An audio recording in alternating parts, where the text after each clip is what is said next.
पंतप्रधानांचे जर सगळी वक्तव्य त्यांनी एक तर खूप सभा घेतलेल्या आहेत.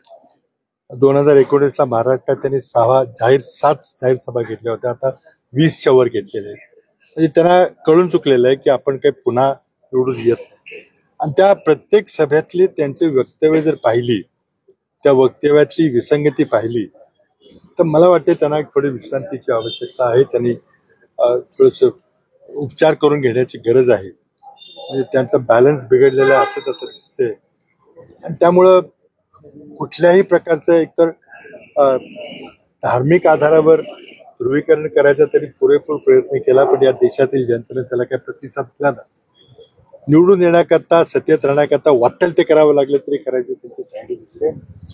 आता बोलायला काही मिळालं नाही तर म्हणून गांधीजींच्यावर त्यांनी आता राग काढलेला आहे. कदाचित पंतप्रधानांचं शिक्षण हे बेताचंच झालेलं आहे किंवा झालेलं नाही.